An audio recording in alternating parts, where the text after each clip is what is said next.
De los 4 expresidentes que el Perú puede indicar están condenados, 2 corresponden al caso Lava Jato. Es una situación histórica.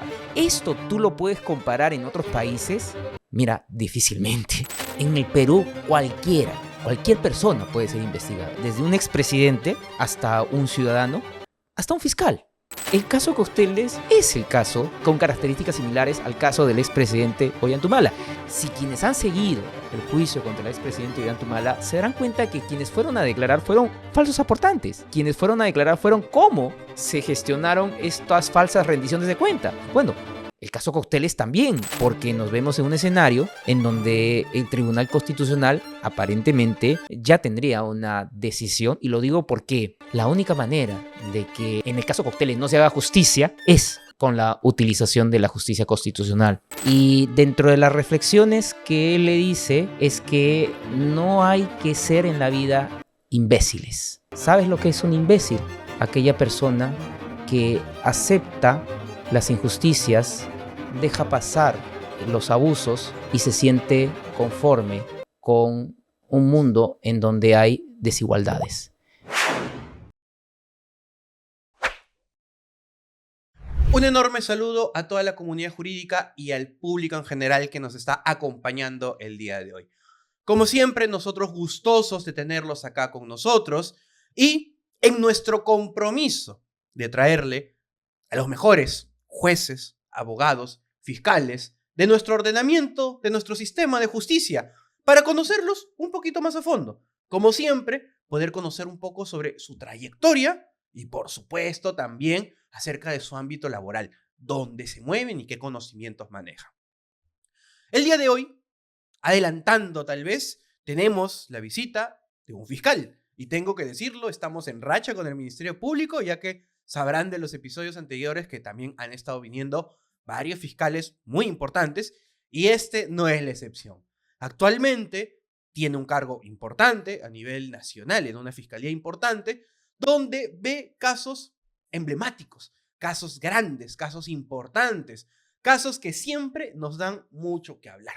Con nosotros tenemos el agrado de señalar que nos acompaña el fiscal José Domingo Pérez Gómez. Doctor, muy buenas noches. Muy buenas noches, para mí es un gusto nuevamente estar acá en la casa de GEPUT y listo para poder responder a las preguntas que estimes pertinentes.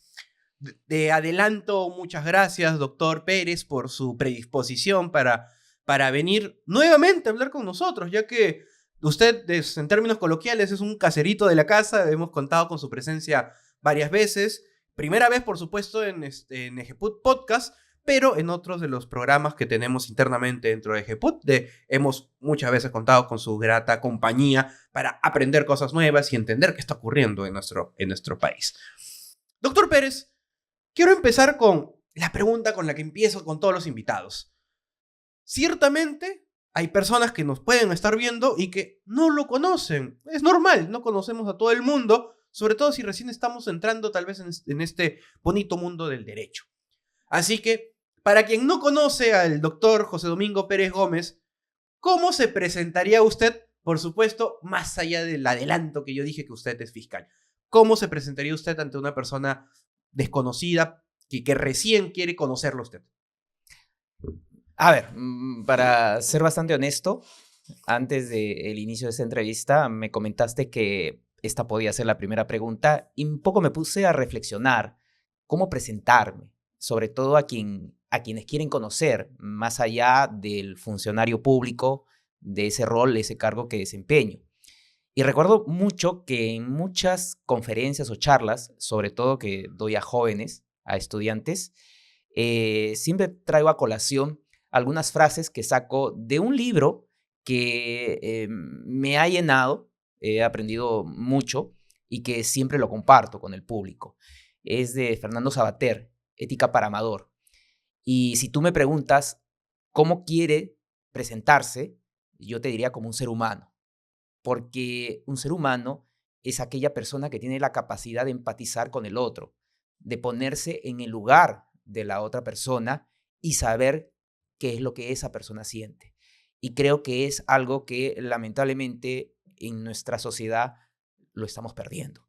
porque más allá del debate, de la discusión, del litigio en donde estamos, creo que se están perdiendo ciertas formas, ciertas actuaciones en las cuales nos debemos un respeto mutuo.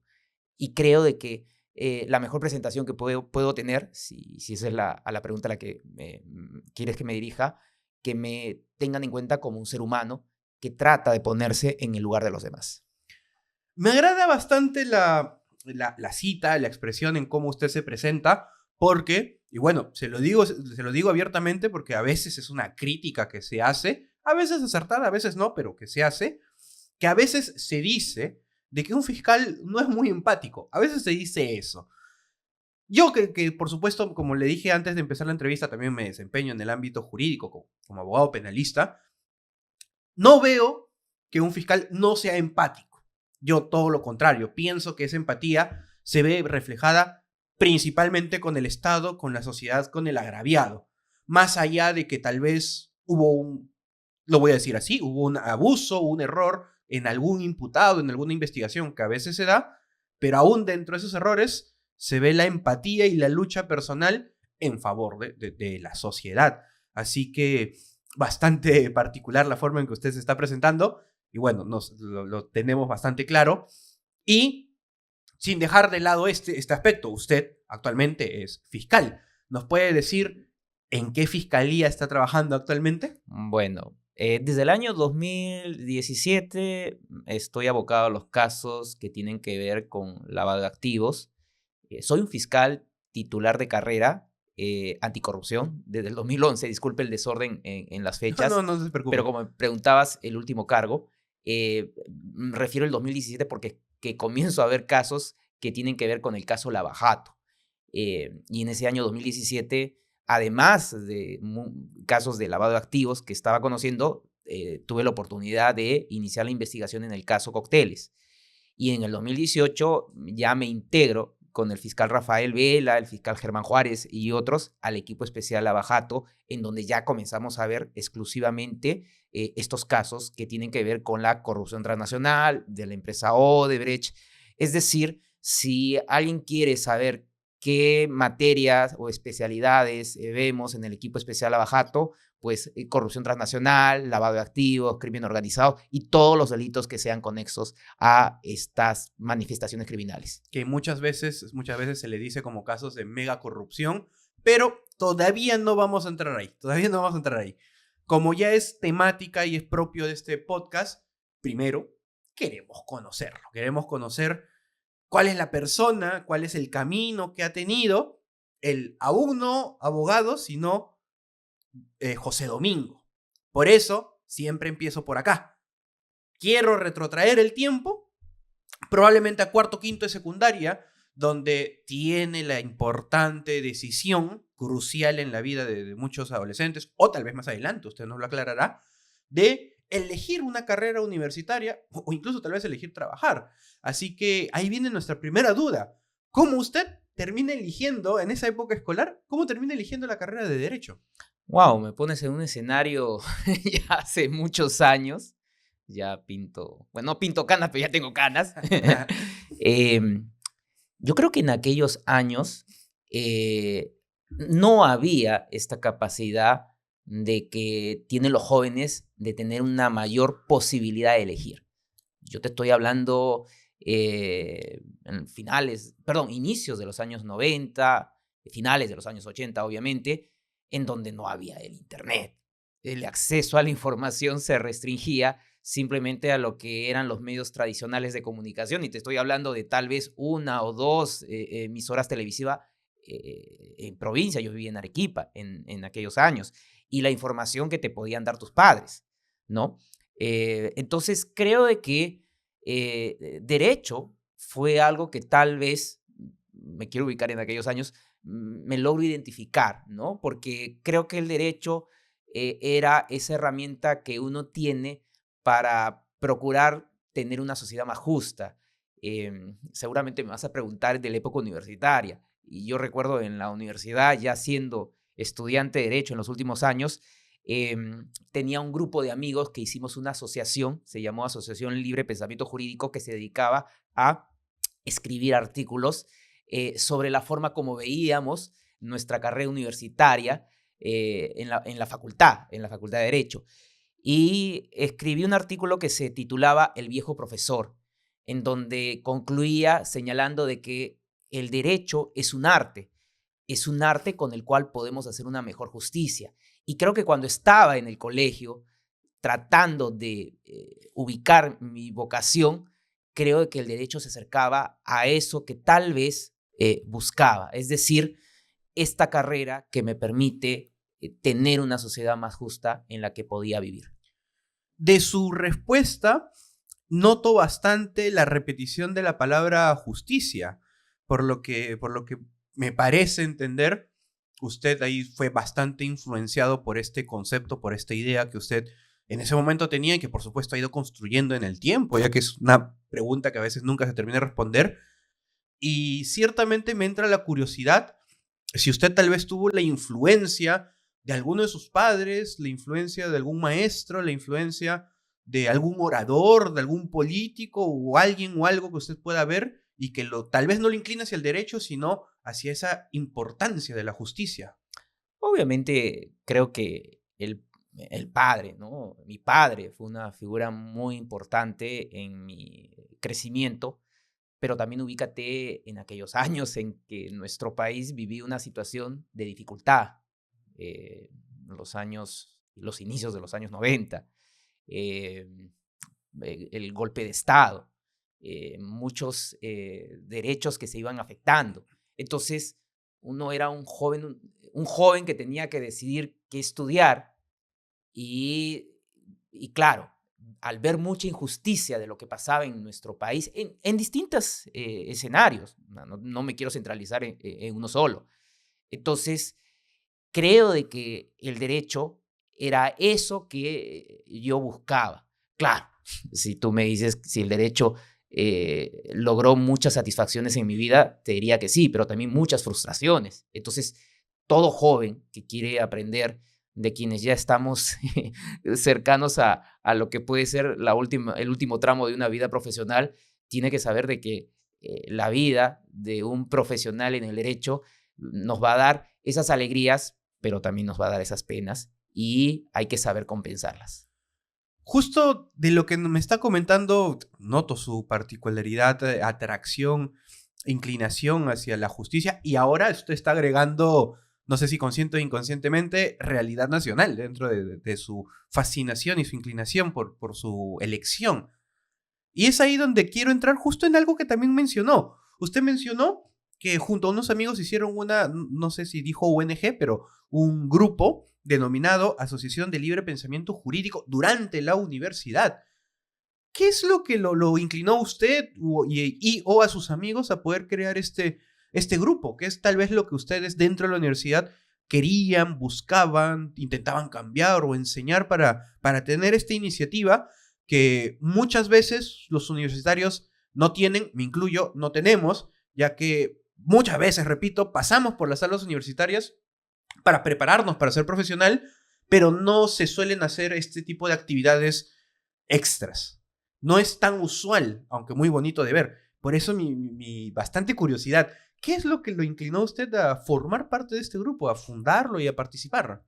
Yo creo que ahora se ve más, ¿no? Ahora el acceso de información, de internet, de redes, ayuda a que los jóvenes se puedan unir en asociaciones y fines de lucro, grupos de estudio. He tenido la oportunidad de ir a varias partes del país y encuentro de que hay muchos grupos de estudiantes, de abogados jóvenes, abogadas, que tienen esa inquietud, ¿no? Bueno, yo estudié en los años 90, o sea que más allá de la realidad política de nuestro país, era una situación bastante cierta que no había muchos espacios para expresarse.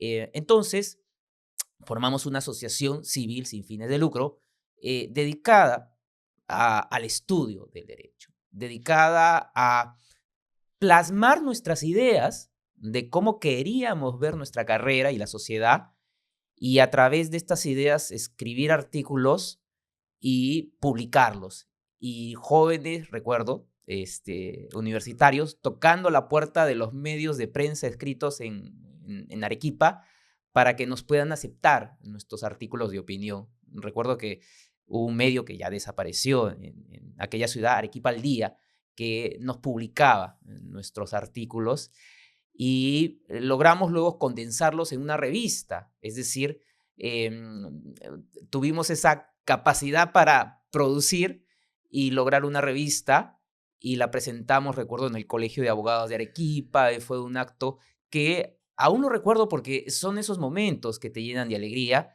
pero también tuvimos la oportunidad de incursionar en una radio en donde, así como estoy conversando contigo, conversaba con mis colegas, mis amigos, éramos 4, en una zona bien alejada de Arequipa, en un distrito, bueno, ya ahora no, porque ya pues, Arequipa ha crecido bastante, pero en aquella época Cerro Colorado sí era un poco distante. Y una radio nos abrió un espacio, un sábado al mediodía, imagínate.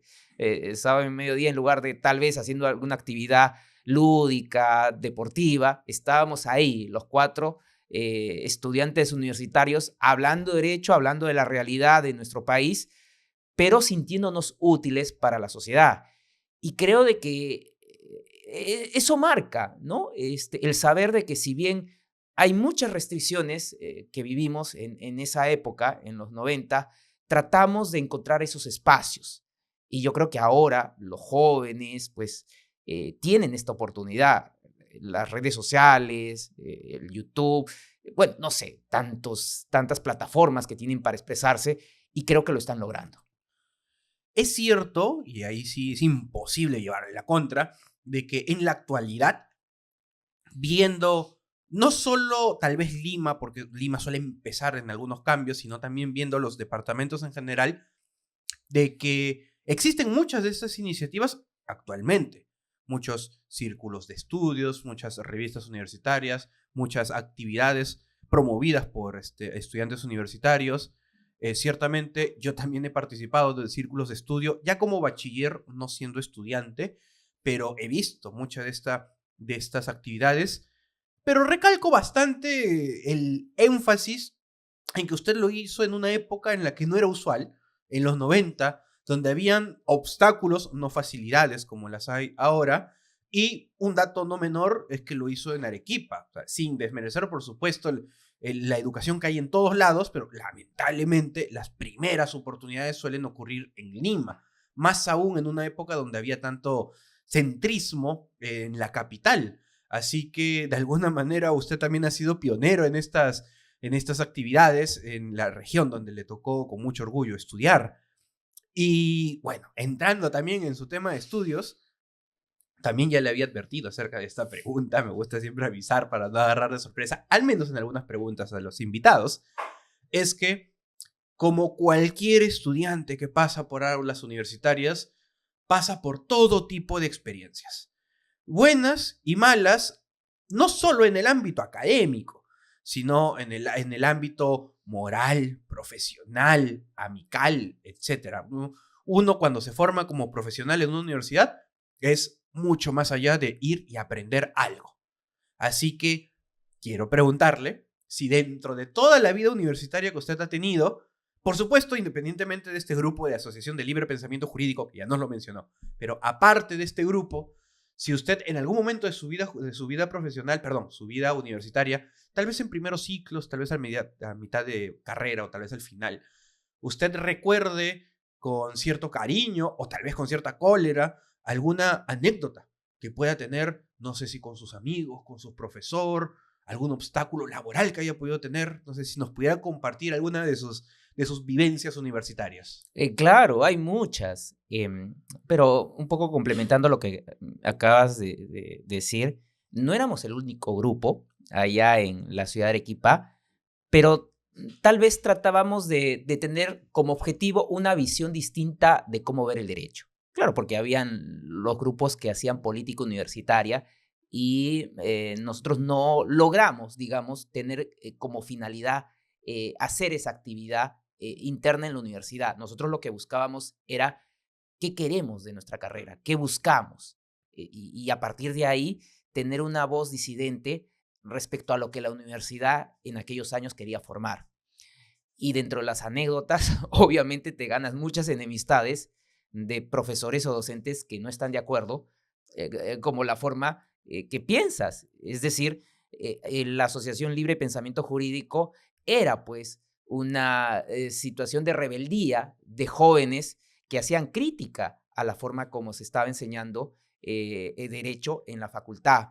Y recuerdo que esta visión que estábamos tratando de manifestar, ni siquiera imponer, porque simplemente queríamos manifestarnos, nos puso en una situación de alerta de que probablemente podíamos tal vez no tener la mejor opción a aprobar un grado y tal vez, y esto fue mi caso, me llevó a presentar un trabajo de investigación, una tesis. En aquellos años, cuando te presentabas para graduarte, no había el requisito de presentar un trabajo de investigación, una tesis. Esto era algo optativo. Usualmente te presentabas con un expediente judicial analizado y te sometías a las preguntas y a las balotas. No sé si actualmente seguirá. Hasta ahora hay, en muchas universidades hasta ahora hay. Exactamente. Y eso yo te diría habrá sido en aquellos años el 99.9%. Pero cuando me puse en esa situación y dije, no, tengo que hacer algo diferente, tengo que hacer algo que a mí me dé la seguridad de que voy a pasar satisfactoriamente, me dediqué a investigar. Y me dediqué a investigar temas que en aquel momento me parecían bastante atractivos, el derecho societario y la filosofía del derecho. Es decir, mezclarlos en una hipótesis de que en las sociedades mercantiles también podía haber el abuso de derecho de determinados accionistas.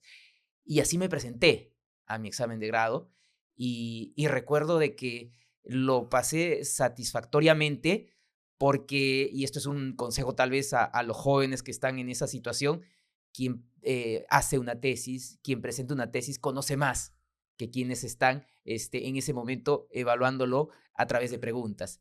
Y afortunadamente te digo, pasé con la nota probatoria por unanimidad. Esperaba tal vez una mención honorífica, bueno, algo un poco mejor, porque era un trabajo de investigación después de muchos años en la Facultad de Derecho, pero bueno, se logró el objetivo, el poder saber de que estaba probando con lo que me sentía útil y que creí que era algo beneficioso para mí y un trabajo de investigación que se lo presenté a la universidad.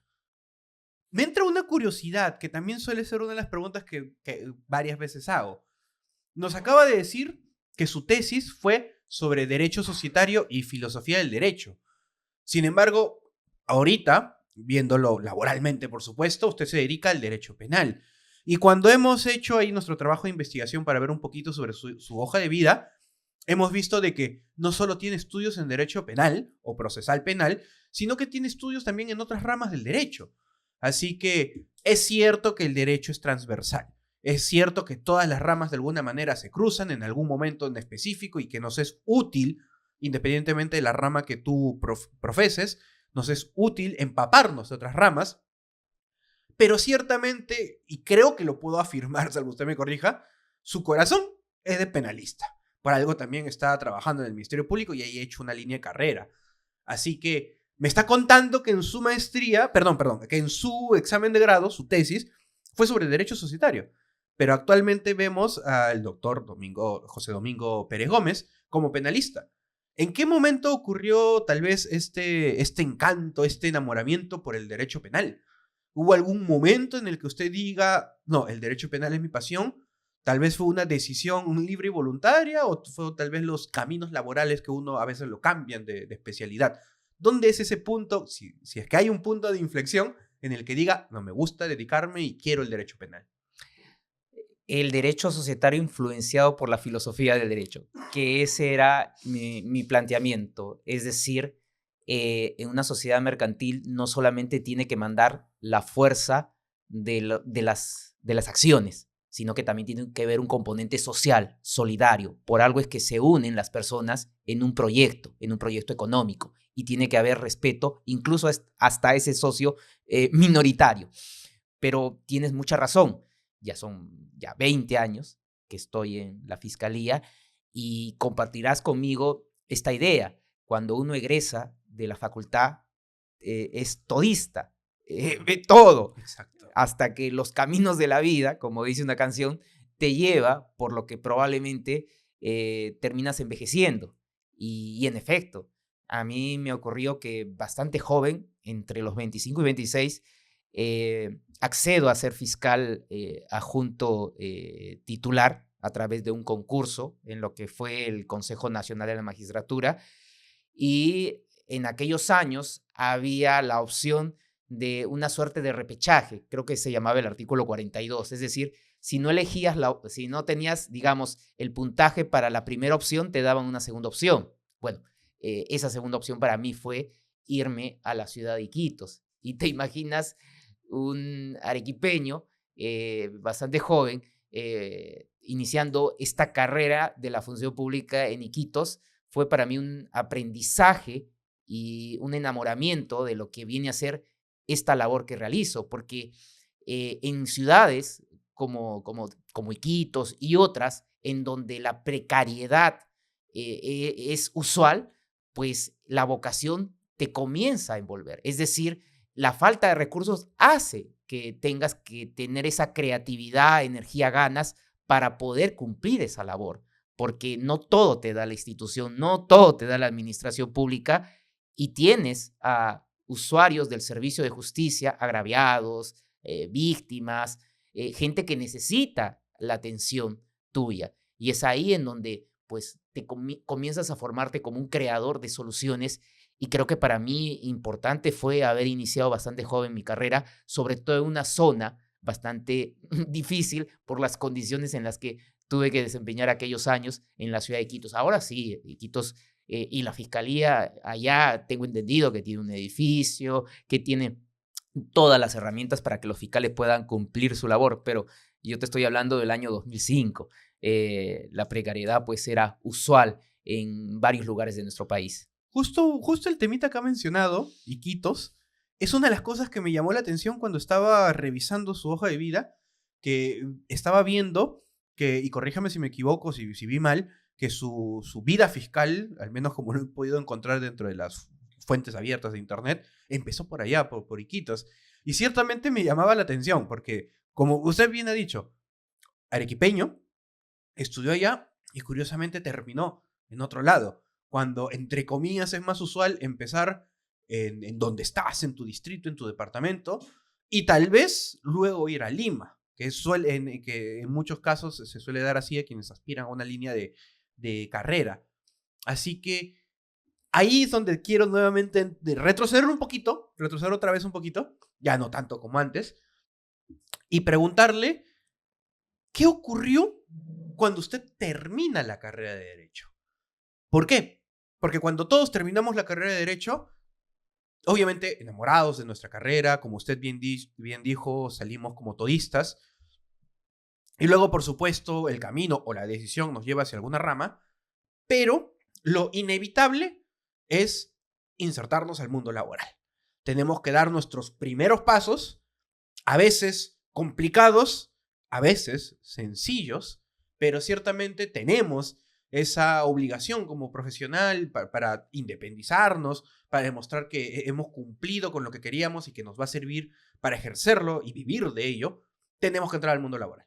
Así que mi pregunta es, ¿cómo fueron sus primeros pasos laborales?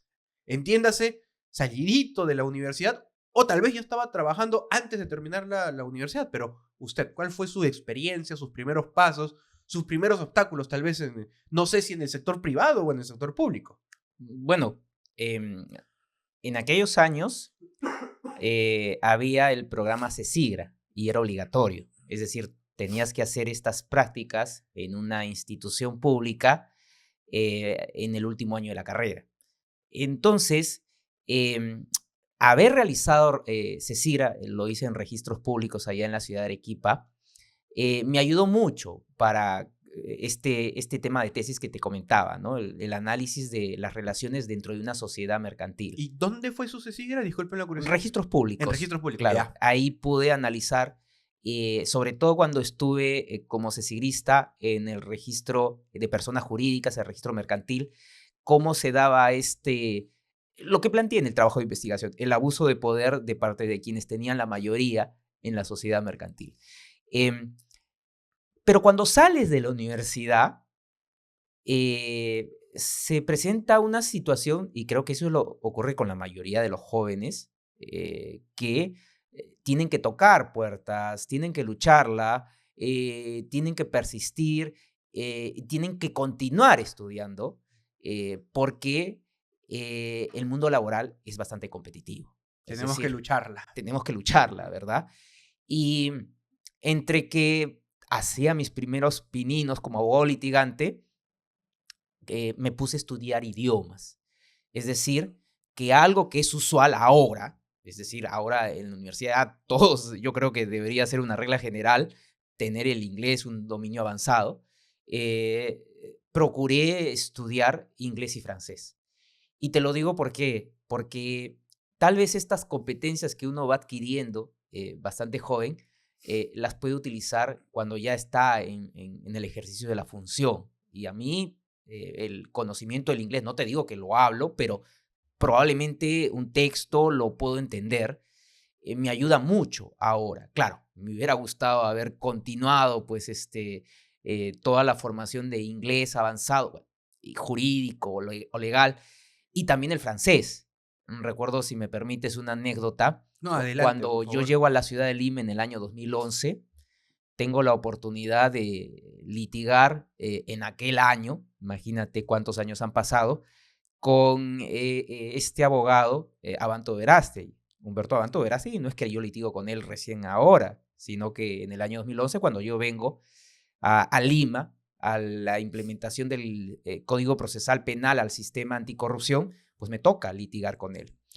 Y resulta que el señor Abanto Verástegui suelta una frase en francés, pensando que tal vez, en audiencia, tal vez su oponente, el fiscal, desconocía el francés. Y yo le respondo en francés. Y te lo digo ¿por qué? Porque este extracto de esta audiencia, luego tomo conocimiento que el doctor Pablo Sánchez, fiscal supremo, cuando dictaba clases en la Academia de la Magistratura, lo ponía como un ejemplo de una audiencia en el cual el fiscal está a la altura de responderle al abogado que pretende tener una posición de lucidez frente a su adversario. Y creo de que ese tiene que ser el mensaje a los jóvenes, es decir, aquellos conocimientos que uno va aprendiendo, que va adquiriendo, no son innecesarios o inútiles. En algún momento le van a servir. Y yo creo que ahora sí se ha vuelto la constante de una capacitación continua, es decir, del pregrado viene el posgrado y bastante jóvenes ya están con maestrías, ya buscando el doctorado. Bueno, en aquellos años no era lo usual. Lo usual era, como bien lo has indicado, hacer de todo. Y hacer de todo lo más pronto era litigar. Entonces, sí, tuve que ver el mundo del litigio, y que es un mundo en el cual pues uno va conociendo eso que te comentaba, aquellas satisfacciones, pero también aquellas frustraciones, ¿no? Es decir, aquellas injusticias que probablemente tú, defendiendo lo que tú crees que es una causa justa, lamentablemente no lo es para esa autoridad que tiene que resolverla. Me entran algunas dudas, bueno, curiosidades principalmente sobre lo que nos cuenta, pero hay un temita también que ciertamente quería aprovechar, que lo tengo al frente para preguntarle, porque es algo que yo vi en una época en la que aún no era abogado, era época de pandemia. Actualmente usted, el doctor José Domingo Pérez Gómez, es reconocido como una imagen pública de la lucha contra la corrupción, al punto en que portales internacionales han catalogado qué imágenes, qué personas representan esta lucha, y usted está incluso dentro de ellas. Y me acuerdo una situación bastante curiosa, bastante entretenida, hasta un poco jocosa, de que durante la pandemia, bueno, cuando ya había un poco más de libertad en la pandemia, usted estaba en esta constante lucha contra la corrupción en general, de manera bastante amplia, en el equipo especial en el que ahora se encuentra. Y me acuerdo que salió en las noticias, salió en internet, de que le hicieron un calendario. Le hicieron un calendario por el cariño y por el respeto que le tenían. Y digo que le hicieron un calendario personas, ciudadanos comunes y corrientes, que cuando se enteraron que el famoso tu fiscal, mi fiscal, nuestro fiscal, una frase bastante popular que se hizo en favor de usted, se le hizo un calendario como una señal de cariño y de amor y de su lucha. Y me entra la pequeña curiosidad, ¿cómo usted tomó esta muestra de cariño que una muy buena parte de la sociedad ha tenido y hasta ahora la tiene, solo que en ese momento digamos que fue más llamativa? ¿Cómo usted tomó esta reacción popular en favor suya en ese momento? Soy un actor más dentro de lo que viene a ser la persecución del delito. Soy un fiscal dentro de un grupo humano, que es el equipo Lavajato, que he tenido la fortuna de representar a ese grupo que está detrás, es decir, de quienes tienen que tomar las declaraciones, proyectar las disposiciones, armar los requerimientos. Bueno, yo he tenido que ser ese rostro visible, como bien dices, en las audiencias, en las entrevistas, de un grupo compacto, que es el equipo especial Lavajato, bajo el liderazgo de Rafael Vela. Y en aquellos años, estamos hablando entre 17, 18, 19, bueno, una manifestación de mucho aprecio, cariño de la gente, y se ha manifestado, como tú lo dices, bien en calendarios, a veces en vía hasta polos, incluso objetos, y que es el reconocimiento que siempre lo llevamos todos ahí en el equipo especial de la labor que se ha venido realizando. Es decir, la muestra de que algo se puede hacer por el país desde la fiscalía. Em, Recuerdo un libro, creo que fue Pázara que lo prologa, en donde él señala de que el equipo Lavajato fue una suerte de quiebre de lo que había en la fiscalía. Es decir, probablemente de aquel acompañamiento de fiscales que solamente hacían los casos a tratar de encontrar la verdad y cumplir una función que era investigar y acusar. Claro, Pasar ahora tiene una posición bastante crítica hacia nosotros, ¿no? Pero en aquellos años él escribe eso en un libro, creo que es un pequeño libro. Cuando se me venga el nombre, te lo comento. Pero recuerdo ello, es decir, cuando la sociedad se da cuenta que los fiscales tienen que denunciar el crimen, que los fiscales están para investigar y para acusar. Y yo creo que fue un momento importante. Bueno, ahora lo vemos continuamente. Luego vimos el caso Cuellos Blancos, EFICOP, la Fiscalía contra la Corrupción en el Poder. Y vemos tanto que hay ciertos sectores de la clase política, empresarial, mediática, que incluso ya se han incomodado que el hostigamiento y el acoso al Ministerio Público es de tremenda dimensión, que prácticamente ya estamos hablando de una afectación a la autonomía e independencia del Ministerio Público. ¿Y esto por qué se da? Porque a la acción, como tú bien reconoces, a la acción contra la corrupción, a la acción de perseguir el delito, hay una reacción. Es decir, de quienes quieren defenderse de la investigación. Y obviamente quienes quieren defenderse, pues son gente que tiene poder. Es decir, no vamos a negar que los investigados en esta clase de delitos tienen poder político, económico, mediático. Entonces, no son personas que van a esperar sentadas, brazos cruzados, una investigación, sino son personas que van a tener un tipo de reacción. Y con esto concluyo. Hay un fiscal en España que ha escrito un libro que se denomina La conspiración, que es una suerte de relato de lo que le pasa a todo fiscal que investigue esta clase de delitos. Y él en una entrevista dijo algo que te lo quiero reproducir, por favor.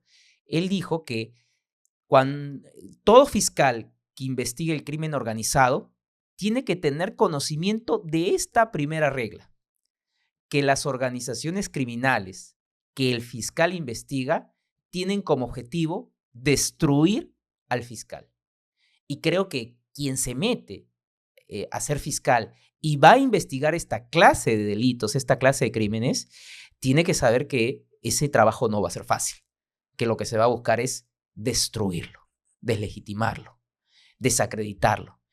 Y creo de que estas manifestaciones sociales, y retomo a tu pregunta, bueno, es una muestra de que no nos equivocamos, que la sociedad supo reconocer y reconoce los resultados. Y bueno, y seguramente en el desarrollo pues, del podcast vamos a hablar de algunos resultados, pero eso es una manifestación social de aprecio y reconocimiento. Justo agarrando un poquito lo que ha mencionado es cierto, han habido y hay críticas al equipo Lava Jato, al equipo especial, etcétera. Quiero rescatar un poco las palabras que nos dijo un invitado anterior a usted, el doctor Germán Juárez Atoche, que independientemente de las críticas, se han visto resultados. Es cierto que era imposible ver resultados al inicio, porque hablamos de investigaciones largas, crimen organizado, megacasos muy complicados, que el solo hecho de llevarlos a juicio implica no solo tiempo, sino una logística y una preparación increíble, pero que, repito, se están viendo ya a la fecha resultados con varias sentencias. No diré un montón porque los casos son tan grandes que una sola sentencia es para celebrarlo bastante. Y que justo ya ahora sí, hablando sobre su labor como fiscal, en su momento hablé con el doctor Juárez Atoche de algunos casos que él ha estado llevando a cabo, que él ha estado dirigiendo, como el caso de Susana Villarán, como el caso de la sentencia en contra del expresidente Toledo. Y de la información que por supuesto tenemos, esa información pública, sabemos que usted está ahorita dentro, por supuesto, de otros casos, pero hay dos en particular de los que me gustaría poder conversar con usted y que nos explique un poquito de qué trata. A ver, primero, el caso Cócteles. El caso Cócteles que, sin entrar a detalles, porque yo ciertamente tengo cierta cercanía con el caso y conozco los hechos, pero qué mejor que escucharlo de usted, sobre todo para quien nos esté viendo y más allá del concepto caso Cócteles y que sabemos que Keiko está investigada dentro de este caso, que hubo un juicio, pero que después hubo una nulidad y que tal vez no se entiende bien para un ciudadano común y corriente o incluso un abogado que no está empapado del caso, que es muy grande. Quisiera que primero nos pudiera explicar, antes del tema procesal, en el caso Cócteles, finalmente, ¿qué es lo que se está investigando? ¿Qué es lo que presuntamente ha ocurrido y que vuestro despacho ha investigado y ha acusado e incluso ha llevado a juicio? ¿Cuál es el acto o actos ilícitos que hay detrás de toda esta investigación y proceso? A ver, para entender el caso Cócteles, hay que entender qué es la actividad que realizaba la empresa Odebrecht desde el Brasil hacia todo el mundo. A finales del año 2016, la empresa Odebrecht y sus funcionarios claudicaron ante la justicia norteamericana. Es por eso que el 23 de diciembre del año 2016, la Fiscalía General del Estado de Nueva York hace público el acuerdo de culpabilidad de la empresa Odebrecht. ¿Y por qué te digo esta fecha en particular?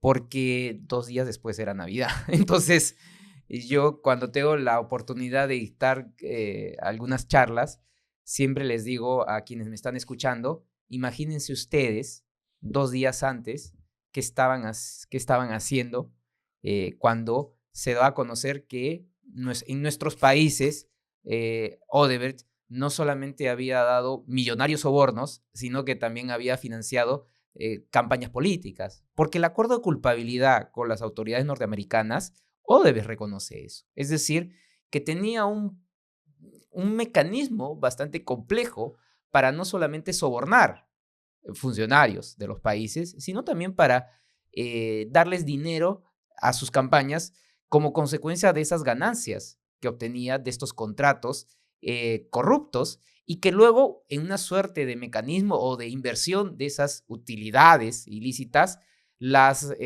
canalizaba para financiar las campañas políticas y así obtener luego la venia de quienes iban a ser las autoridades en esos países. Y el Perú no ha sido la excepción. Han habido muchos países en los cuales se ha dado este fenómeno. ¿Qué es lo que diferencia el Perú de otros países?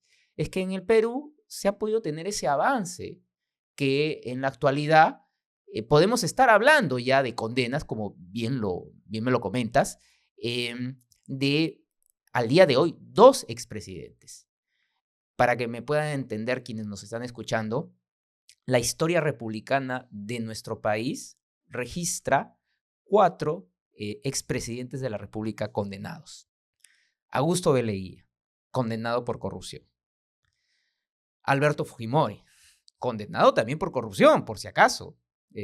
Aceptó cargos de peculado, de haberle entregado $15 millones a Vladimiro Montesinos. Tenemos al expresidente Alejandro Toledo, por el caso Lava Jato, por la obra interoceánica, y este año el expresidente Ollanta, por haber recibido dinero para su campaña política. Y a continuación se va a concluir el caso del expresidente Martín Vizcarra, también por el caso Lava Jato, que está viendo el doctor Germán Juárez, de un excelente trabajo. Pero lo que te quiero indicar, de los 4 expresidentes que el Perú puede indicar están condenados, 2 corresponden al caso Lava Jato. Entonces, es una situación histórica. No, hay quienes quieren menospreciar nuestro trabajo y decir no hay resultados. A ver, lo que estamos señalando son datos objetivos. ¿Esto tú lo puedes comparar en otros países? Mira, difícilmente. Pocas veces se suele llevar a una investigación a un expresidente y menos a un juicio oral. Hace poco a la expresidenta Cristina Fernández de Kirchner en Argentina la condenaron, pero está cumpliendo su sentencia en su domicilio, en su vivienda. Pero Condenada, finalmente. Condenada. Pero el pueblo argentino, o por lo menos quienes creían que se está haciendo justicia, celebraron un resultado de que la justicia llega finalmente. En nuestro país se ha roto ese mito de que hay personas con privilegios. Hay un artículo, no recuerdo en este momento, de un politólogo peruano que escribió de que el expresidente Alan García era uno de los últimos privilegiados de la nación, quien creía que la justicia no podía llegar a él. Alberto Vergara escribió eso. Es decir, en el Perú cualquier persona puede ser investigada, desde un expresidente hasta un ciudadano, hasta un fiscal. Yo tengo investigaciones que puedo considerarlas de denuncias calumniosas, pero me investigan, me están investigando. Entonces estoy sometido. Lo que es un problema, es que no se puede investigar y no se pueda sancionar los crímenes. Y eso es la impunidad. Y eso es lo que lamentablemente se quiere imponer en el país cuando, por ejemplo, vamos al caso Cocteles. El caso Cocteles era un caso que había llegado a juzgamiento el año pasado, con toda una campaña para desacreditar el caso, desacreditarme, delegitimarme, pero llegó a juicio oral. Y el Tribunal Constitucional, en 2 sentencias, se bajó el caso.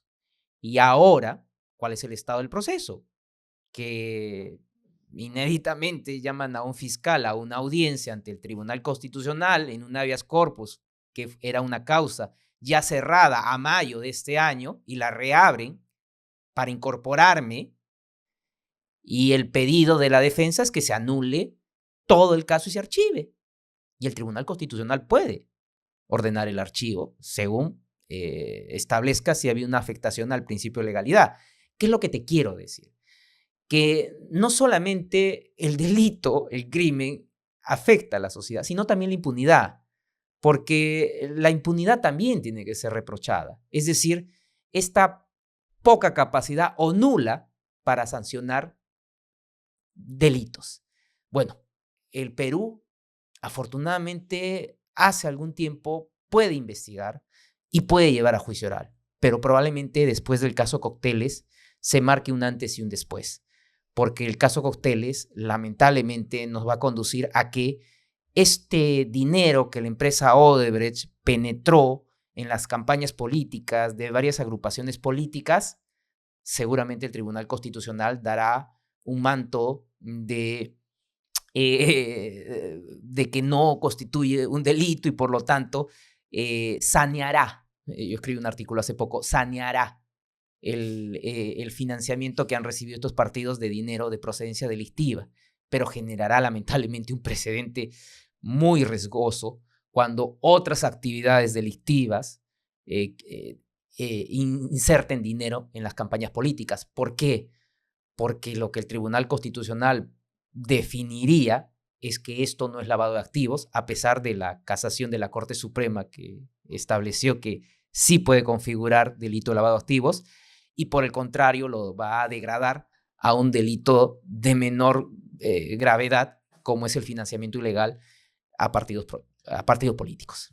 Comprendo el debate y la discusión ante el Tribunal Constitucional. No me meto ahorita al menos, en el fondo de ese asunto, porque es algo que el Tribunal Constitucional deberá dilucidar, donde, como usted dice, podrá dar este manto creando un precedente riesgoso, o tal vez rechazarlo. Creo yo que eso lo podremos ver un poco más, bueno, tal vez no un poco más, pero más adelante. Pero aún no me termina de quedar claro finalmente cuál es el acto concreto o el hecho concreto que se ve en el tema Cócteles. ¿A qué me refiero? De lo que nos ha explicado, ya comprendo perfectamente Odebrecht, comprendo perfectamente este truncado sistema de sobornos multimillonarios a funcionarios y a postulantes a futuros cargos públicos, entiendo, a efectos de asegurar futuras megaobras, obras de gran envergadura.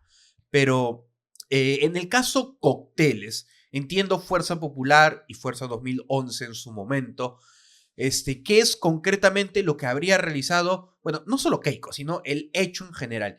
¿Qué es concretamente lo que habrían, independientemente de la calificación jurídica, por supuesto, qué es concretamente lo que habrían realizado como acto presuntamente ilícito? Aún no me queda completamente claro. No, y gracias, porque eso me motiva a poder utilizar tal vez términos para que me puedan entender.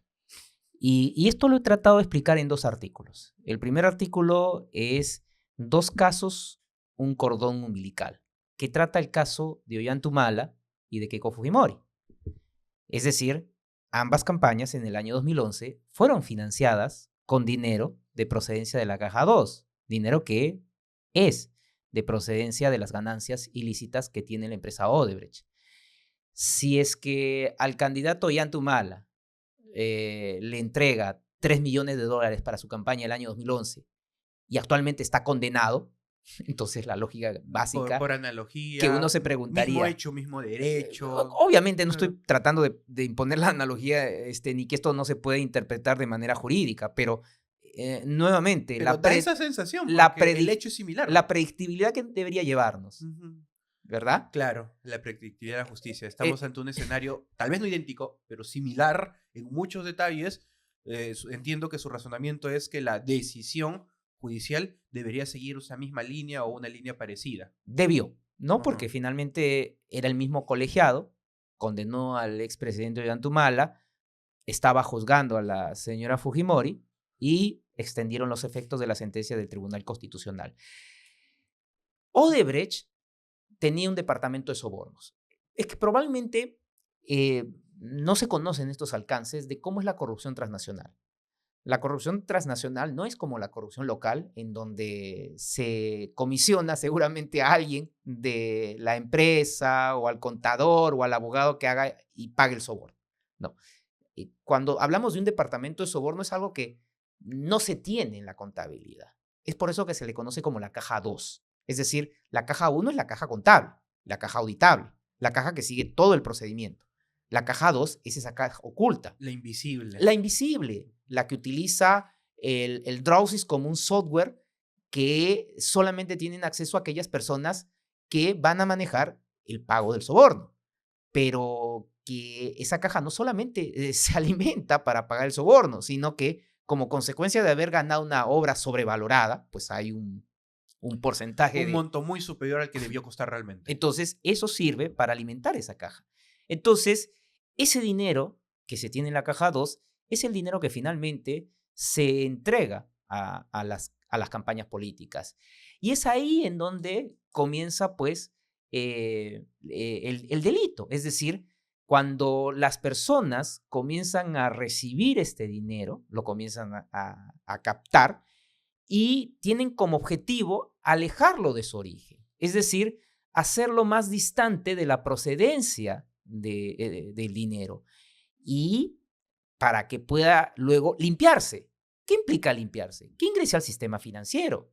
O sea, no es que reciben el $1.000.000. Y vas al banco y lo depositas. Exactamente. Imposible. Porque tendrían que haber hecho la declaración de procedencia. Lo que hacen es simplemente tener mecanismos de ocultamiento, es decir, comenzamos a fraccionarlo y ahí viene el pitufeo, la utilización de cambistas, el pago de publicidad, es decir, falsos aportantes. Falsos aportantes. Entonces, el dinero ingresa a las cuentas bancarias en montos menores y con ese dinero comienza a gestionarse los pagos en las campañas políticas. Es decir, el caso Cocteles es el caso con características similares al caso del expresidente Ollanta. Si quienes han seguido el juicio contra el expresidente Ollanta se darán cuenta que quienes fueron a declarar fueron falsos aportantes. Quienes fueron a declarar fueron cómo se gestionaron estas falsas rendiciones de cuenta. Bueno, el caso Cocteles también tenía esa larga data de falsos aportantes. Claro, esa misma secuencia. Entonces, ¿a qué es lo que llegamos? Lo que llegamos es que, bueno, hay una justicia que lamentablemente no fue predictible porque nos vemos en un escenario, y ahí sí no concuerdo contigo, en donde el Tribunal Constitucional aparentemente ya tendría una decisión, y lo digo porque, y con todo el respeto que se merece las instituciones de nuestro Estado, porque esto yo lo había anunciado ya desde el año 2021 o 22 cuando presenté la acusación. La única manera de que el caso Cocteles, en el caso Cocteles no se haga justicia, es con la utilización de la justicia constitucional. ¿Por qué? Porque el Tribunal Constitucional tiene un origen político y no lo podemos negar, no lo podemos desconocer. El Tribunal Constitucional se origina en el seno del Congreso de la República. ¿Quiénes eligen a los magistrados del Tribunal Constitucional? Las fuerzas políticas. Pero ¿qué es lo que se espera? Que cuando estén en el tribunal, cuando estén en el ejercicio de la función en el máximo ente de la interpretación de la Constitución, el Tribunal Constitucional, pues se desvinculen de ese pasado político.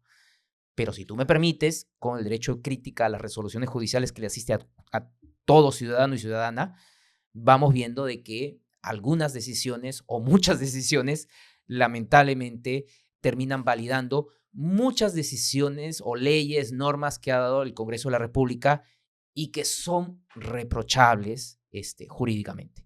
Entonces, el resultado, claro, no lo conocemos y seguramente espero que Gepus me invite para tal vez analizarlo y comentarlo. En su momento, cuando salga, su momento. Definitivamente vamos a necesitar leerlo y criticarlo. Porque claro, usted bien lo ha dicho, todo el mundo tiene este derecho constitucional de la libre crítica a las decisiones de las autoridades. Que lo critiquemos, como yo también ampliamente he criticado algunas decisiones muy puntuales, forma parte de nuestro derecho democrático y constitucional. Ahora, dejando nuevamente por un momento de lado el tema del Tribunal Constitucional, procesalmente hablando, ¿cómo se encuentra ahorita el caso Cocteles? Porque algo se ha mencionado acerca de la nulidad del juicio y qué tanto se ha retrotraído esta situación. ¿Estamos nuevamente a puertas de iniciar un juicio? ¿Estamos nuevamente a puertas de iniciar una etapa intermedia? ¿Cuál es la condición en la que se encuentra el caso? Lo explico en un artículo que entiendo va a salir en GPUT también publicado. El juzgamiento se instaló el 1 de julio del año pasado, a pesar de que las defensas procuraban de que no se instalara. Se instaló y mira uno de los aspectos que se logra en este juzgamiento fue la aceptación de hechos por parte de la defensa de la señora Fujimori. Cito en este artículo los minutos exactos donde la abogada de la señora Fujimori reconoce haber recibido aportes, pero su planteamiento de cara al juzgamiento era de que eso no constituye una infracción penal, sino es una infracción administrativa. Es decir, después de muchos años, llegamos a un juicio oral en donde la defensa terminó claudicando y aceptando que la fiscalía tenía prueba de que había un hecho reprochable jurídicamente. Hemos estado actuando la prueba, testigos que han ido a juicio oral y han reconocido que eran falsos aportantes, hasta que el Tribunal Constitucional, en estas dos sentencias que te comenté, en la del caso Arsenio Oreguardia, que estableció de que era un fiscal perjudicado, algo que no encontramos un antecedente. En algún momento me parece que conversé con usted acerca de específicamente de ese término, que dentro de la terminología penal, más allá de la constitucional, la palabra perjudicado es un poco ambigua. Es un sujeto pasivo, tal vez es un agraviado, o el sujeto pasivo que puede ser de la acción o que puede ser el delito, pero perjudicado a secas no tiene un amparo penal como para tener una claridad de la figura. Y eso sí, yo también lo he criticado, porque independientemente de la decisión, ahí, al menos a mí, más me confunde. Y tanto confunde, disculpa que haga este paréntesis al comentario, que incluso ya muchos quienes están siendo investigados aluden precisamente esta sentencia del caso Arsenio Oreguardia para pedir la exclusión del fiscal o de la autoridad que las está investigando o los está investigando. Bueno, retomo. Entonces, bajo ese argumento de que me había perjudicado como consecuencia de los actos de obstrucción, es decir, de que procuraron que los testigos no declaren en la fiscalía o que declaren falsamente, bueno, anularon parte del juzgamiento. Y la estocada final, es decir, lo que propició la anulación de todo el juicio oral fue la sentencia que se dicta a favor de José Klimper, que era acusado, en donde se había señalado que la fiscalía había afectado el principio de congruencia. Pero mira, eran más de 40 acusados y en mayoría 2 de los jueces de juzgamiento deciden hacer extensivo una sentencia del Tribunal Constitucional. Y lo sabes bien por la experiencia en el litigio, que no todos tienen la misma condición al momento que son llevados a juicio oral. Es decir, las imputaciones son específicas. Bueno, ese ejercicio de haber determinado si los alcances se daba en cada una de las situaciones de los acusados, no lo hizo el colegiado en mayoría. Lamentablemente, la sala confirma esa decisión y anula el juzgamiento y hemos regresado a la etapa de formular una nueva acusación. Se ha presentado de acuerdo a los parámetros que establece el Tribunal Constitucional y estaríamos a la expectativa de que el juez cite a las audiencias de etapa intermedia, pero nuevamente estamos a la espera de lo que el Tribunal Constitucional resuelva. O sea, dentro del proceso penal se regresó, entiendo, a la emisión del requerimiento acusatorio, y también entiendo, si bien no lo dijo, de que este nuevo requerimiento acusatorio emitido, no el mismo que en algún momento se debatió en la etapa intermedia, ya, entre comillas, para evitar devoluciones, ya debe ser bastante similar, no obviamente no idéntico, pero similar a la versión final que llegó a juicio, porque finalmente si se repite el debate, en teoría los argumentos serían iguales y las decisiones iguales, en teoría, por supuesto. Y esperando nomás que las defensas hagan sus respectivas observaciones dentro del plazo de ley y, bueno, que se convoque audiencia, pero con este pequeño, no sé si decirle preocupación, problema, pero ante este inminente pronunciamiento del Tribunal Constitucional, que si bien es un tema paralelo, va a afectar directamente el caso en el extremo en el que, si se pronuncia en el sentido en el que usted ya está pronosticando. A ver, al menos ya el tema cócteles lo estamos entendiendo. Lo estamos entendiendo. Ahora, el segundo tema que quería hablar con usted, también un caso que comprendo usted ha investigado y que actualmente ya sé que está con acusación, es el que ahora se le dice el caso de los Nava. Pero ciertamente este caso nace en contra del expresidente Alan García y otros, y dentro de estos otros está Luis José Nava-Gibber, que en su momento fue su mano derecha, ex secretario de Palacio de Justicia, entre otros cargos que ha tenido. Entiendo de que la investigación nace en contra de, repito, Alan García y otros. Luego ocurre este deceso del expresidente Alan García, donde se quita la vida, pero la investigación continúa. Claramente la investigación se archiva en el extremo de la persona fallecida, pero los hechos han ocurrido y como hay muchos responsables, seguimos investigando. Así que este caso, que a veces se menciona menos en prensa, hay que reconocerlo, pero que se mencione menos no significa que no sea importante. Más o menos, si nos pudiera resumir, ¿cuál es el hecho o hechos ilícitos que se está investigando en este otro caso, en este caso en contra de los Nava y otros? Te voy a responder a la pregunta, pero quisiera un poco tener una respuesta a lo que habías afirmado en relación al caso Cócteles.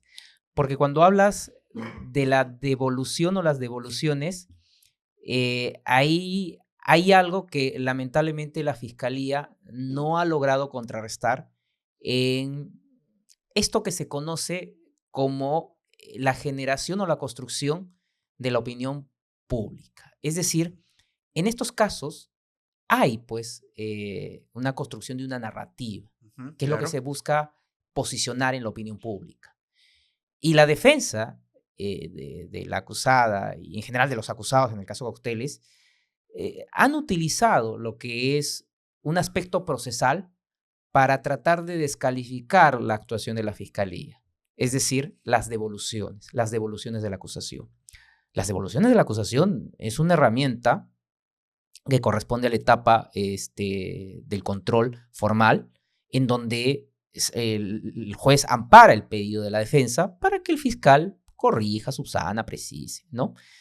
En la etapa intermedia inicial, en la que llevamos a cabo en el caso con la acusación del año 2021, muchas de estos pedidos de la defensa, la Fiscalía nos adherimos, porque era una manera considerábamos, de garantizar el derecho de la defensa. Es decir, que la defensa, si quiere una precisión, una aclaración, pues ¿para qué oponernos, no? Para que la defensa tenga la seguridad de que estamos llevando un proceso de manera debida.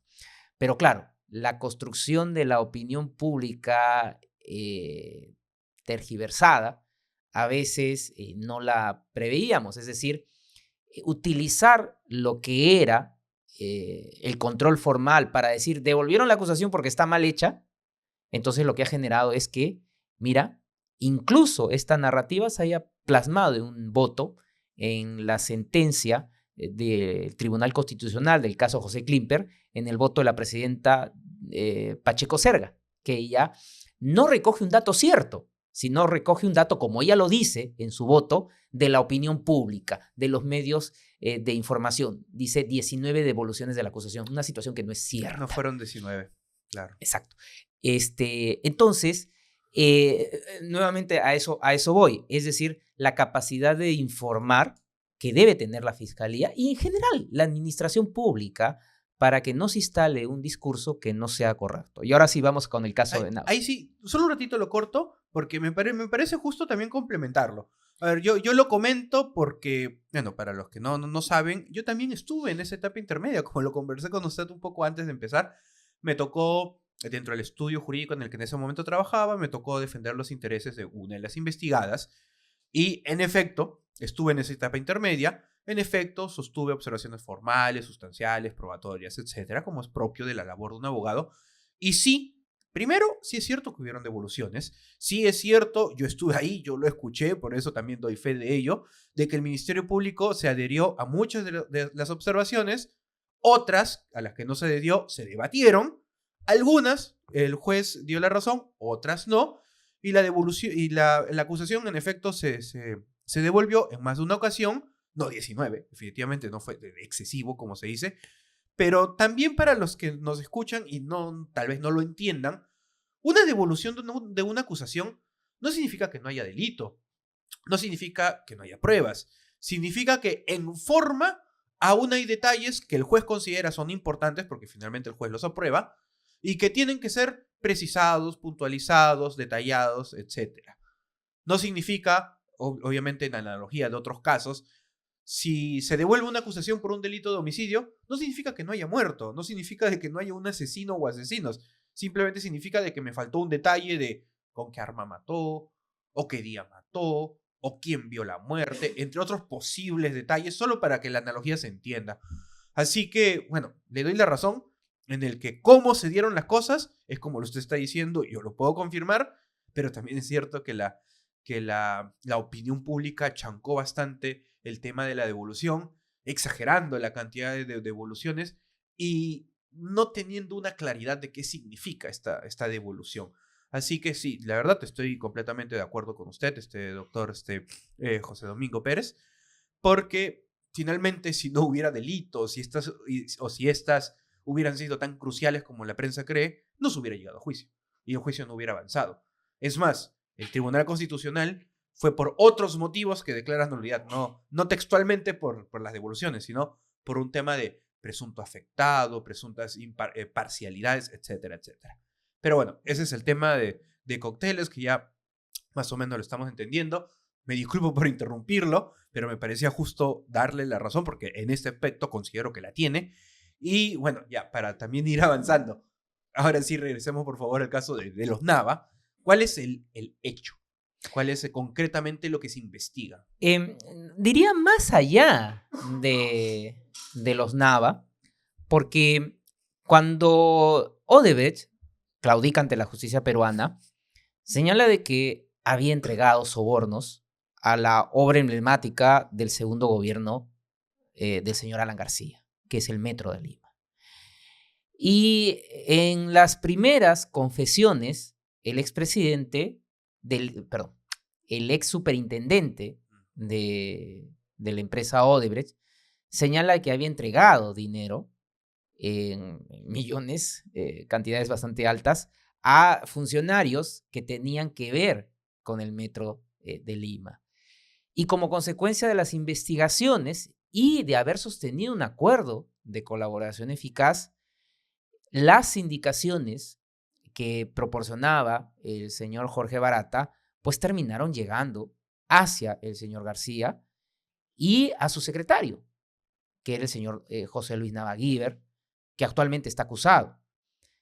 Hay que tener en cuenta que si bien ya tenemos un caso con condena, que es el caso Metro de Lima, este es una parte de lo que viene a ser un proyecto de obra pública. Un proyecto de obra pública implica no solamente la entrega del contrato, es decir, el proceso de selección, sino que también hay el diseño de lo que viene a ser esa contratación. Y los actos de investigación en el que está el señor Nava y en el que estaba el señor Alan García radica precisamente en ello. Es decir, cómo esta obra emblemática del segundo gobierno del señor García se lleva de la Municipalidad de Lima, que estaba siendo concesionada a través de Proinversión, a el Ministerio de Transportes y Comunicaciones para que pueda ser licitada por una dependencia que era Provías Nacional. Bueno, ahí hay una decisión, obviamente, de quien tiene el mando dentro del Ejecutivo, que era el expresidente Alan García. Y hay que recordar, y gracias por esta pregunta que me has formulado, que en este caso ya tenemos prueba actuada. Hay la prueba anticipada del señor Miguel Atala, que reconoce en juzgamiento y hubo un debate con las defensas para que se pueda llevar a cabo la prueba anticipada, incluso la propia prueba anticipada a través del contraexamen, en donde el señor Atala reconoce ser una suerte de testaferro, es decir, de la persona que recibía el dinero de la empresa Odebrecht, que Nava lo busca, José Luis Nava Guiber, y que él luego le entregaba este dinero al propio expresidente Alan García. Bueno, a tu pregunta, para ser bastante conciso, se está investigando, perdón, se ha acusado, y eso es lo que tiene que pasar ya a etapa intermedia, actos de colusión en lo que viene a ser la etapa anterior a la licitación y también actos de lavado de activos en los que se comprende a el señor Nava. Y bueno, ya más o menos nos ha ido adelantando por los términos que utiliza, pero a ver, ya tenemos el hecho. Ahora mi duda es, procesalmente hablando, en qué momento nos encontramos y si hay una especie de pronóstico de cuánto va a durar esta siguiente etapa, que, bueno, adelanto, es la etapa intermedia la que sigue. Ya hay una fecha para empezar la audiencia, ¿sabes si se han presentado tales observaciones? ¿Hay un pronóstico de que dure un par de meses o tal vez un par de años? Bueno, las defensas en esta clase siempre presentan observaciones formales, defensas sustanciales, y lo que nos está dando la media en esta clase de casos complejos, emblemáticos, sí, demora varios meses, ¿no? Claro, la expectativa de todo fiscal es que la etapa intermedia sea corta, pero lamentablemente no ocurre así. Y te lo digo no solamente en el caso Lavajato, yo creo que a nivel nacional, quienes ven casos complejos, casos contra la administración pública, casos de lavado, sabe que la etapa intermedia demora, es porque plantean muchos cuestionamientos. Y eso que no te estoy hablando de la recusación, ¿no? Claro. Que también son mecanismos para dilatar la instalación de las son audiencias. Incidentes. A veces podría ser justificado, otras no, pero cuando no son justificadas, en efecto sí parecen dilatorias. Entonces, no tenemos una certeza, pero lo que está es para que se lleve a cabo el control de la acusación. Muy bien, doctor José Domingo Pérez. Bueno, ya estamos llegando al final de este programa. Como le había dicho de adelanto, le agradezco por su tiempo, por la paciencia, de alguna manera soportarme a mí y por soportar nuestras preguntas. Siempre, por supuesto, con aras de informar, poner siempre en la mesa algunos temitas interesantes que sean llamativos para las personas porque están ocurriendo en nuestro día a día y a veces utilizamos las palabras, utilizamos los términos, hablamos del caso sin realmente conocerlo. Y por supuesto también sin dejar de lado la primera parte del podcast donde queríamos conocerlo usted, ya que su trayectoria profesional y quién es ahora, casi todo el Perú lo conoce, usted está dentro de los fiscales más conocidos del país, pero por ejemplo, no creo de que el público en general sepa de que usted había formado parte de un grupo en la universidad, de esta crítica, de esta voz universitaria, entre muchas otras actividades y anécdotas que ya nos ha contado. Así que, para finalizar, como me gusta también siempre pedirles al final a nuestros invitados, si es que pudiera darnos un consejo. Enfóquese por un momento, tal vez en estudiantes, tal vez en abogados, tal vez en personas que trabajan en la administración pública. Usted sabrá a quién cree que es mejor dirigirse. ¿Y cuál cree usted que es un consejo necesario para poder seguir en el trayecto, en este camino que estamos siguiendo en este mundo tan bonito que es el derecho? Como iniciamos esta conversación, en este libro, Ética para Amador, Sabater escribe como dirigiéndose a su hijo Amador, que es un muchacho.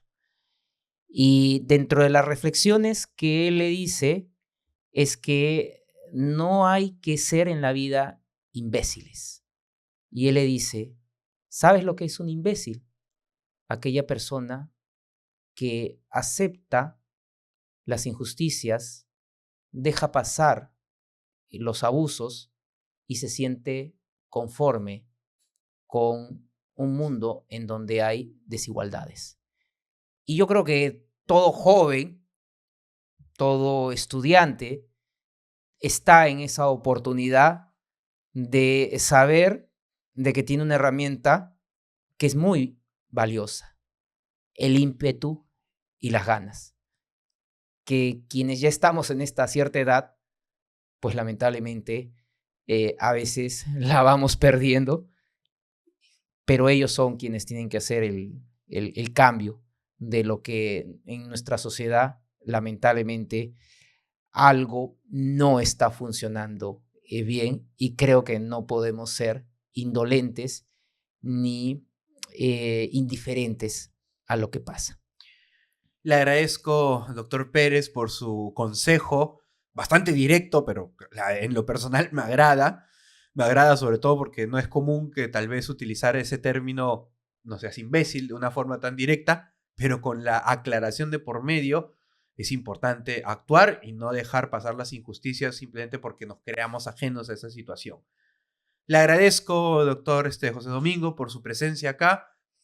También, de alguna manera, le extiendo la gratitud que muchas personas le tienen, que le tenemos a usted, porque independientemente de que, ya sabemos, somos bandos opuestos, ciertamente el rol del Ministerio Público es muy importante como defensor de la legalidad, luchando contra la impunidad, luchando contra los delitos, y que usted, más allá de errores y aciertos que todo el mundo comete, no necesariamente porque usted se haya equivocado o haya acertado, pero más allá de los errores y aciertos que todos cometemos, usted tiene la vocación y se le nota y lucha por estos valores de justicia que tanto nos ha repetido desde el inicio, desde el momento en que usted eligió la carrera. Así que si usted tiene algunas últimas palabras que quiera darnos a todos los que lo estamos escuchando, adelante, por favor. Gracias a Ejeput. Como bien lo dijiste al inicio, es una casa en donde me siento bastante confortable. Bueno, primera vez de que tengo esta experiencia, el podcast acá, y espero que sea del agrado de quienes nos van a mirar y a escuchar y que den buenos comentarios. No dudo de que va a ser el agrado de todas las personas que nos están viendo, de que hayan buenos comentarios. La verdad, todo el mundo tiene detractores, doctor José Domingo. Hasta yo tengo detractores que puedo ver en algunos otros programas del podcast, pero de que definitivamente, independientemente de los buenos y malos comentarios, hay un muy sólido grupo de personas que lo apoyan, y también está su convicción personal de que más allá de los detractores, usted está haciendo un trabajo adecuado. Así que muchas gracias, doctor, por su tiempo, y a todos los que han llegado hasta este momento, muchas gracias por la compañía, muchas gracias por su interés, muchas gracias por seguirnos en este podcast que nos esforzamos capítulo a capítulo, programa a programa, temporada a temporada, a poder traer, como siempre digo, a los mejores jueces, abogados y fiscales para aprender algo nuevo. Aprender de derecho, porque siempre es importante, pero al mismo tiempo aprender sobre la persona, para saber sus motivaciones, qué es lo que lo ha llevado hasta donde se encuentra el día de hoy. Así que este programa, Ejeput Podcast, llega gracias a Ejeput, la mejor formación jurídica. Nos vemos en el siguiente episodio.